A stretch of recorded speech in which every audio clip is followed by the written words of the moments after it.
বাবা তই এতিয়া ভালকৈ আৰাম কৰ আৰু এইকেইদিন একেবাৰে সম্পূৰ্ণকৈ সুস্থ নোহোৱালৈকে তই বেলেগ একো কথা চিন্তা কৰিব নালাগে, বুজিলি?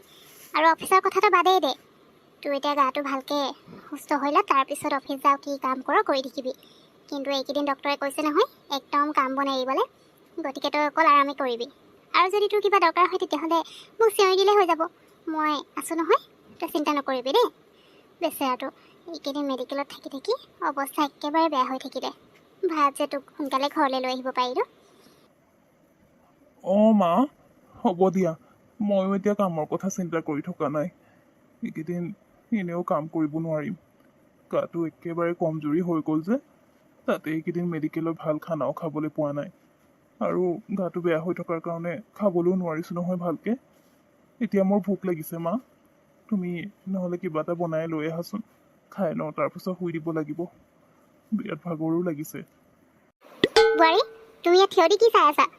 দেখা নাই ৰাতুলৰ ভোক লাগিছে বুলি কৈছে? তুমি নিজৰ একো এটা জ্ঞান নাই ন? মেডিকেলৰ পৰা আহিছে ল'ৰাটোৱে যে কিবা এটা খাব, নিজৰ মানুহটোৰ কাৰণে বৰ চিন্তা বুলি কোৱা নহয়। এতিয়া একো কি কৰিব লাগে নাজানে নেকি? ইয়াত যে থিয় হৈ চাই আছা, আমি আছোঁ নহয় ইয়াক চাবলৈ। তুমি যোৱা পাকঘৰলৈ গৈ ৰাতুলৰ কাৰণে কিবা এটা সোনকালে বনোৱাকৈ খাবলৈ। অঁ, তুমি বোৱাৰীক এনেকৈ কিয় কৈছা? বোৱাৰীয়ে জানে নহয় কি কৰিব লাগে নালাগে। এতিয়া ৰাতুল আজি ঘৰলৈ আহিছে, তাই ইয়াত নাথাকিব নেকি? তুমি যে তেনেকৈ কৈছা, অন্নবৰতে খং কৰি থাকা যে।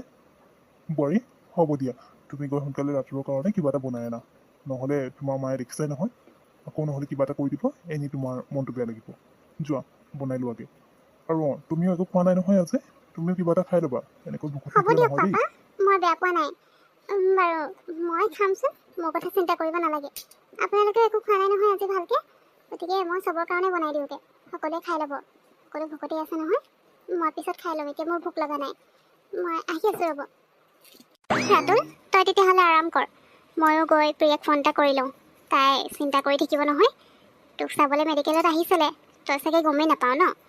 তাইকো সেইকাৰণে ফোন এটা কৰি কৈ দিওঁ আজি তোক ঘৰলৈ অনা হৈছে বুলি, নহ'লে মিছাতে চিন্তা কৰি থাকিব ককায়েকলৈ। সেইকাৰণে যাওঁ। আৰু তই অলপ দেৰি ৰৈ দে, এতিয়া টোপনি নাযাবি আকৌ দেই। বোৱাৰীয়ে বনাবলৈ গৈছে নহয়, খাই ল'বি, তাৰপিছত শুই যাবি। এতিয়া আকৌ টোপনি গুচি গ'লে পিছত ভোকতে শুই থকা হ'ব। মই আহি আছোঁ ৰ। হ'বচোন মা পাপা, তোমালোকে এতিয়া চিন্তা কৰিব নালাগে, মই মেডিকেলৰ পৰা ঘৰলৈ আহিলোঁ নহয়, এতিয়া সকলো ঠিক হৈ যাব। ঘাঁবোৰ শুকাবলৈ বাকী আছে, অলপ অলপ বিষবোৰো আছে বাৰু, এইকেইদিন আৰাম কৰিলে মোৰ ঠিক হৈ যাব। তোমালোকে মিছাতে চিন্তা কৰি নাথাকিবা।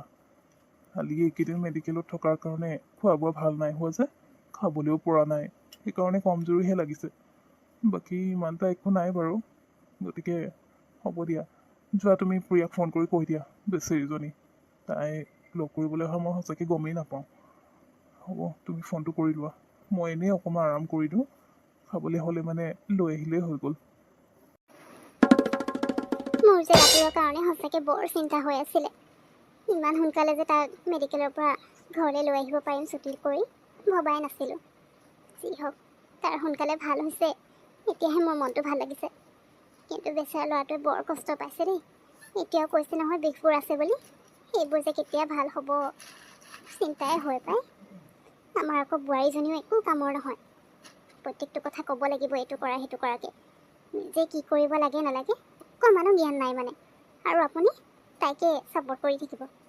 তাই যে সেই তাত গৈ ৰৈ আছে, জানিব লাগে নাই বাৰু তাৰ ভোক লাগি আহিছে নেকি, কিবা এটা খাবলৈকে বনাওঁ বুলি? নাই, তাত ৰৈ চাই আছে, তাক চাবলৈ আমি আছোঁ নহয়। সিমান কণ কথাও হ'বচোন, বুজি নাপায়। এতিয়া তোমাৰ ল'ৰা ঘৰলৈ আহিলে নহয়, এতিয়া আৰু ইমান চিন্তা কৰি থাকিব নালাগে। যেনেকৈ মেডিকেলৰ পৰা ঘৰলৈ অহালৈকে ঠিক হ'ল, তেনেকৈ এতিয়া ঘৰত আৰাম কৰিলে ঘাঁবোৰ শুকাব সোনকালে আৰু সোনকালে ঠিক হৈ যাব, চিন্তা কৰিব নালাগে। পিছে তুমি এটা কথা কোৱাচোন, এই বাৰে বাৰে যে মোক কৈ থাকা মই বোৱাৰী ছাপোৰ্ট কৰিছোঁ, বোৱাৰীৰ ফালে হওঁ সদায়, তাইক কি ছাপোৰ্ট কৰা দেখিলা তুমি কোৱাচোন? তুমি অনবৰতে তাইক গালি পাৰি থাকা, খং কৰি থাকা, সেইটোতো মই ক'বই লাগিব। সেইদিনা মেডিকেলত জীয়েৰৰ কথা শুনি কি কৰিলা, সেইখিনি পাহৰিলা নেকি? এতিয়া মোক ক'বলৈ আহিছা? তাই জানে নহয় তাই নিজৰ গিৰীয়েকৰ কাৰণে কি কৰিব লাগে নালাগে, তুমি শিকাই থাকিব নালাগেতো, তেনেকেইতো ভাল মানুহ বেয়া হৈ যাব। তুমি ইমান আৰু খং কৰি থাকিলে নহয় ন, অকণমান তুমিও বুজিবলৈ চেষ্টা কৰিবা আকৌ। হ'ব দিয়ক, আপুনি তেনেকৈ ক'ব বুলি মই জানোৱেই, সেইকাৰণে আপোনাৰ আগত বোৱাৰীৰ কথা কিবা কোৱাতকৈ নোকোৱাই ভাল। আৰু প্ৰিয়াৰ কথা যিটি কৈ নাথাকিব, তাই ঠিক কথাটোৱে কৈছে, এইবোৰ যি হৈছে চব এইজনীৰ কাৰণেই হৈছে। তাই সেইদিনা আইতাকক যদি বাছতে উঠাই পঠাই দিয়া হ'লে তেতিয়া আমাৰ ৰাতুলৰ লগত এইবোৰ নহয়। কিন্তু আপুনিতো সেইবোৰ দেখিয়ে নাপায়।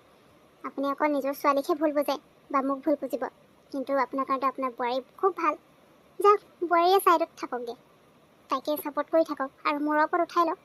যিদিনা বোৱাৰীয়ে আপোনাকো মানে গুৰুত্ব নিদিয়া হ'ব তেতিয়া গম পাব কি ভুল কৰিলে। এতিয়া কৈ থাকি একো লাভ নাই। হ'ব দিয়ক, মই প্ৰিয়াক ফোন এটা কৰি লওঁগৈ। তাই চাগে চিন্তাই কৰি আছে। কৈ দিওঁ তাই ককাইকক ঘৰলৈ লৈ আহিলোঁ বুলি। ফোন হ'ব কৰিবলৈ হ'ব, কৈছিলে নহয় যোৱা এনেও। কৰি লোৱাকে ফোনটো, খবৰটো দি দিয়া। আৰু লগতে বোৱাৰীৰ বিষয়ে 2-3টামান কথা লগাইও ল'বা। তাৰপিছত আকৌ তোমাৰ ছোৱালীও কিছুমান কথা তোমাক শিকাই দিওঁ। তাৰপিছত আহি বোৱাৰীক ঝাৰিবা। এইবোৰেতো কাম তোমাৰ আৰু প্ৰিয়া। আৰুনো কি ক'বলৈ আছে। প্ৰিয়াৰ স্বভাৱবোৰ কিন্তু একেবাৰে ভাল নহয়। এতিয়া তাই এখন ঘৰলৈ ওলাই গ'ল। তাই সেইখন ঘৰতো গৈ যদি এনেকুৱা লগোৱা যোৱা কামবোৰ কৰি থাকে নহয়, নিজৰ ঘৰৰ মানুহৰ লগত মিলিব নোৱাৰিব। তুমি তাইক বুজাবহে লাগে, কিন্তু নাই, তাইক বুজোৱাৰ সলনি তুমিও তাইৰ লগহে দিয়া। সেইকাৰণে তাই ইমানকৈ কথা ক'বলৈ সাহস পায়। তুমি অলপ বুজাব লাগে। বাৰু হ'ব দিয়া, কৈতো লাভ নাই, সেইকাৰণে একো নকওঁৱেই। মই অকণমান ওলাই যাওঁ, কাম এটা আছে। আহা প্ৰিয়া, তোমাক কথা ক'লে কিয় বুজি নোপোৱা কোৱাচোন? তোমাক কৈ আছোচোন। তোমাৰ মায়ে তোমাক খবৰ দিলে নহয় যে তোমাৰ দাদা ঘৰলৈ গ'ল বুলি। হৈ গ'ল, খবৰটো পালা আৰু চিন্তা কৰিবলৈ কি আছে। এতিয়া আকৌ তুমি তোমাৰ দাদাক লগ কৰিবলৈ বুলি ঘৰলৈ যাব লৈছা। এনেকৈ যাওঁ বুলি ক'লে যাব নোৱাৰিবা নহয়। ইফালে আমাৰ নিয়মবোৰ একো হোৱাই নাই। তুমি এতিয়া এনেকৈ ঘৰলৈ যাওঁ বুলি ক'লে কেনেকৈ যাব পাৰিবা? তুমি কথাটো অকণমান বুজিব লাগে। মই বুজিছোঁ তোমাৰ দাদাৰ সেইটো গা ভাল নাই, এতিয়া ঘৰলৈ আহিছে, তুমি চাব বিচাৰিছা। মই তোমাক লৈও গ'লো হয়, তোমাক কেতিয়াও মানা নকৰোঁ। কিন্তু এতিয়া যাব নোৱাৰোঁ কাৰণেহে তোমাক কৈছোঁ যে এতিয়া যাব নালাগে বুলি। কথাবোৰ অকণমান বুজিবলৈ চেষ্টা কৰিবা আকৌ। মই বুজি পাইছোঁ নহয় অৰ্ণৱ, কিন্তু তুমিতো মোৰ কথাবোৰ বুজিবলৈ চেষ্টা কৰা। মোৰ এটাইতো দাদা আছে, তাৰ এতিয়া গা ভাল নাই আৰু মেডিকেলত চাবলৈ যোৱা কথাও বেলেগ। এতিয়া ঘৰলৈ আহিলে যেতিয়া নেকি সি মোৰ লগত কথাও পাতিব পাৰিব। সেইদিনা মই তাক চাবলৈ যাওঁতেতো গমেই নাপায় মই গৈছোঁ বুলি। সেইকাৰণে মই যাবলৈ বিচাৰিছোঁ। তুমিতো মোৰ কথা অলপ বুজা। বেলেগ হোৱা হ'লে মই নক'লোঁ হয়, কিন্তু মোৰ নিজৰ দাদা ন। দাদা এনেও গা চা ভাল নাই, এইবোৰ চবৰ কাৰণে হৈছে জানো নহয়। সেইকাৰণে মই লগ কৰিম বুলি ভাবিছোঁ। দাদাৰ লগত বহুত কথাও পাতিবলৈ আছে আৰু কেনেকৈ কি হ'ল সুধিবলৈও আছিলে। সেইকাৰণে মই যাব বিচাৰিছোঁ, কিন্তু তুমি মোক নিবই বিচৰা নাই। সেইকাৰণে নোৱাৰা কৰি আছা। ইয়াত যাব নোৱাৰিবলৈ কিবা কথা আছে নেকি আৰু? প্ৰিয়া, যদি বুজি পাইছাই তেতিয়াহ'লে কিয় আমনি কৰি আছা বাৰু? মই তোমাক কোৱা নাই জানো আমাৰ নিয়মবোৰ হোৱা নাই। এতিয়া আমি এনেকৈ যাওঁ বুলি ক'লেও তুমি ঘৰলৈ যাব নোৱাৰিবা নহয়। আৰু তোমাক মই কিয় যাব নিবিচাৰিম আকৌ? তুমি যে তেনেকৈ কৈছা, ইমান ভুল নুবুজিবা। তোমাৰ দাদাৰ পৰা মই তোমাক আঁতৰ কৰিবলৈ কেতিয়াও নিবিচাৰোঁ। মই বুজি পাইছোঁ তোমাৰ দাদাৰ তেনেকৈ গা ভাল নোহোৱাৰ কাৰণে তোমাৰ মনটো বেয়া লাগি আছে।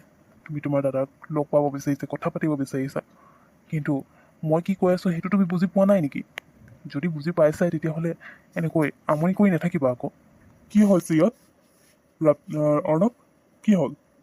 আৰু বোৱাৰী, তুমি এনেকৈ ঘৰলৈ যাবলৈ কিয় আমনি কৰি আছা? অৰ্ণৱে তোমাক কৈ আছে বুজি পোৱা নাই তুমি যে এতিয়া তোমালোক ঘৰলৈ যাব নোৱাৰা বুলি? নে বুজিবলৈ চেষ্টাই নকৰা? বোৱাৰী, মই এটা কথা তোমাক কৈ দিওঁ। তোমাক প্ৰথমতে মই এইখন ঘৰৰ বোৱাৰী কৰিব বিচাৰিছিলোঁ, খুব মৰমো কৰিছিলোঁ। কিন্তু তুমি আমাৰ লগত যি কৰিলে নহয়, সেয়া মই এতিয়াও পাহৰি যোৱা নাই। গতিকে সেইখিনি পাহৰিবলৈ অকণমান সময় লাগিব। আৰু এটা কথা, তুমি এতিয়া এইখন তুমি তোমাৰ মাৰ ঘৰ বুলি ভাবিলে নহয় যে সৰু হৈ আছে একো বুজি নোপোৱা। এতিয়া যেতিয়া নেকি এইখন ঘৰৰ বোৱাৰী হ'লা, অকণমান কথাবোৰ বুজিবলৈ চেষ্টাও কৰিবা।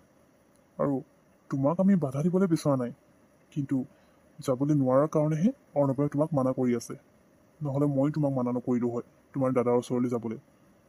গতিকে কথাবোৰ নিজেই বুজি পালে ভাল হয়। মই যাতে মাজত আকৌ একো ক'ব লগা নহয়। নাই পাপা, মানে দাদালৈ মনত পৰি আছে বহুত। দাদাৰ সেইদিনাই লগ পোৱা নহয় মেডিকেলত, আৰু সেইদিনাতো দাদাৰ লগত কথা পতাও নহ'ল। সিতো গমো নাপায় মই গৈছোঁ বুলি। সেইকাৰণে আজি ঘৰলৈ অনা বুলি খবৰ পাই মই যাব বিচাৰিছিলোঁ। হ'ব দিয়ক পাপা, যদি যাব নোৱাৰি তেতিয়াহ'লে মই নাযাওঁ বাৰু। ফোনতে দাদাৰ লগত কথা পাতি ল'ম, আপুনি খং নকৰিব। ভালেই, তুমি যে এই কথাষাৰ বুজি পালা। আৰু মই তোমাক খং কৰিবলৈ যোৱা নাই, ইয়াত খং কৰাৰ কথাই নাহে। তোমালোকে নিয়মবোৰ নোহোৱালৈকে ঘৰলৈ যাব নোৱাৰা। সেইকাৰণে অৰ্ণৱে তোমাক মানা কৰি আছে, আৰু তুমি বুজি নোপোৱাৰ কাৰণে মই ক'ব লগা হ'ল। কথাবোৰ এতিয়াৰ পৰাই অলপ বুজিবলৈ চেষ্টা কৰিবা। এতিয়া তুমি তোমালোকৰ ঘৰত থকাৰ দৰে সৰু হৈ থকা নাই, এইখন ঘৰৰ বোৱাৰী হয়। গতিকে অকণমান ডাঙৰ নিচিনাকৈ কথাবোৰ ভাবি চিন্তি বুজিবলৈ চেষ্টা কৰিবা। এনেই আৰু যি মন যায় সেইটোকে ক'লে নহয়। বাৰু হ'ব দিয়া। অৰ্ণৱ, তুমি মোৰ লগত আহাচোন, তোমালোকৰ অফিচৰ কিবা এটা কথা ডিছকাছ কৰিবলৈ আছে। বোৱাৰী, কি হ'ল? তুমি এতিয়ালৈকে যে বনাই আছা, এনেকৈ কি বনাইছা? ইমান দেৰি হৈছে। ৰাতুলৰ ভোক একেবাৰে মৰিয়ে যাব। ভোকৰ সময়ত কিবা এটা খাওঁ বুলি ক'লেও মানে সোনকালে বনাই নহয়। ইমান দেৰি লাগিছে। চবৰ কাৰণে বনাই থাকিবলৈ এতিয়া দৰকাৰ নাই নহয়। এতিয়া বেমাৰী ৰাতুলহে, তাৰ গাটো সোনকালে ভাল হ'ব লাগে। সেইকাৰণে তাৰ ভোক লাগিছে, গতিকে তাৰ আগতীয়াকৈ দি ল'ব পাৰা। তাৰপিছত লাগিলে বাকীবোৰৰ কাৰণে বনাবা। কিন্তু নাই, চব কাম একেলগে কৰিব লাগে নহয়। তুমি যদি নোৱাৰা তেতিয়াহ'লে মই নিজে কৰি ল'ম। খালি মোক কৈ দিবা নোৱাৰো বুলি। অকলে যদি ইমানবোৰ কাম কৰাৰ তোমাৰ অভ্যাস নাই, নালাগে কৰিবলৈ মোক দেখুৱাবৰ কাৰণে। মা, মই বনাই হৈ গ'ল। মই এতিয়া লৈ যাবলৈ লৈছিলোঁ। আৰু আপুনি এইবোৰ কি কথা কৈ আছে? মই পৰা নোৱাৰাৰ কথা? মই কেতিয়াবা ক'লোঁ জানো কামবোৰ কৰিব নোৱাৰিম বুলি? আপুনি মিছাতে মোক গালি পাৰি থাকে যে অনবৰতে। হ'ব দিয়ক, চবৰে ভোক লাগিছে বুলি ভাবিয়ে মই চবৰ কাৰণে বনাই দিছিলোঁ। কিন্তু তাতো যদি ময়ে ভুল কৰিছোঁ, তেতিয়াহ'লে আপোনালোকে খাই নাখায়, সেয়া আপোনালোকৰ কথা। ময়ো আৰু ইমান লাগি থাকিব নোৱাৰোঁ। মই ৰাতুলৰ কাৰণে খানা লৈ গৈছোঁ, ৰাতুলক খাবলৈ দিওঁ। আপোনালোকৰ লাগি থাকিবলৈ এতিয়া মোৰ ওচৰত এনেই সময় নাই। ৰাতুল, তুমি এতিয়া শুই থাকা, অকণমান আৰাম কৰা। তোমাৰ অৱস্থাটো দেখি মোৰ সঁচাকৈ বহুত বেয়া লাগিছে।